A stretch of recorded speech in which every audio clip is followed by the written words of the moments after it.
18. This was me, freshman in high school. A few good friends, socially awkward, never had a girlfriend, couldn't hold eye contact, never had a single win in my life. Here's me now. I took this picture today, 10 times more confident, a better physique than 95% of the population, secure in my mind and my body. What was the trigger? What was the event that changed the course of my life? I watched an anime called JoJo's Bizarre Adventure. Funny, right? I wanted to look like the main character so badly that I started working out cold turkey. I asked my dad to build me a pull-up bar. Out of every material, he chose metal pipes. My hands developed calluses in like less than 2 weeks. When I came home from school, I took my mom's yoga mat out and did those 10-minute ab exercises you would see on YouTube. I didn't even have a squat rack. I had this bench my dad made that was made out of a wooden plank supported by 2 buckets. And the bar and the weights I used were bought from a scrapyard.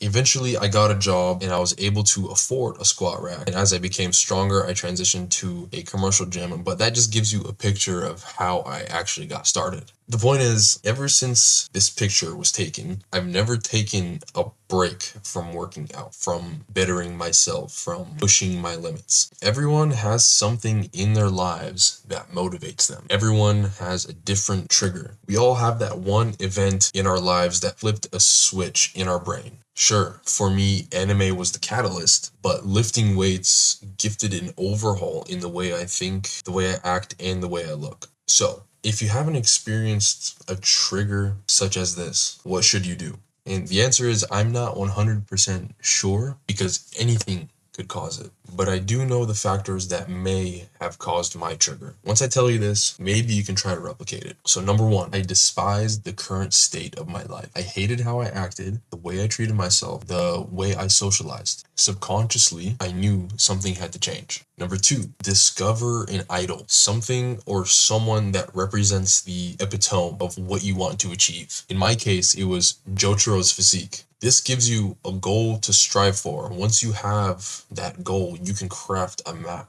Number 3, this one, it's absolutely vital. It's the willingness to change. Maybe you've seen it in your own life. You can give someone all the advice in the world, but if they don't have the will, then they won't have the agency. There's a 17th century proverb I like. It says, when there's a will, there's a way. You have to have that will. And number 4, you have to have access in the resources that would help you achieve your goal. For me, that was my dad and YouTube. My dad built me the equipment and YouTube taught me basic training, technique for lifts, and general advice for beginner lifters. The path you aspire to walk has been treaded by people before you. You can find help online. The internet isn't just for memes. It's a gold mine of information. Use it to your advantage. So those are the factors I'm currently aware of. And keep an eye open for that event, the event that triggers an evolution within you. If it hasn't come yet, it will come in the future, and I'm certain it will, because at some point you realize mediocrity grinds your soul into dust. You see it all the time in fiction. The hero's journey always includes a call to adventure. The hero's journey always includes a transformation. By the way, the trigger for evolution can happen multiple times in your life. Recently, I feel like I've hit a second transformation. My muscles are a couple sizes bigger. I've been a lot less lazy and way more consistent. Ambition is through the roof. I have a girlfriend for the first time in my life. I'm more focused. I have higher drive. And arguably, the biggest change, lust no longer controls me like it used to. Even though my libido is at an all-time high, lust doesn't provoke me in the same way. I think this second evolution was triggered through the compounding of positive habits for years. So my first evolution was being introduced to an anime that was the catalyst to me lifting. And lifting overhauled the way I thought about things. It overhauled the way I looked. Number 2, my second evolution, which was most recent, was triggered through years of compounding positive habits. So these events that trigger an evolution could literally be anything. So what's next for me and what's next for you? Looking back, my evolutions were born from either coincidence or time. Right now, I'm attempting a third evolution. The trigger is going to be sheer willpower. I want to see if I can forcefully evolve by creating events myself rather than allowing the universe to gift me my events. I'll keep you updated on my success or failure. It's a working theory and it's heavily romanticized, but I believe it can work. Anyways, I don't believe I'm special. If I can do it, so can you. There's no such thing as being the chosen one. Peace.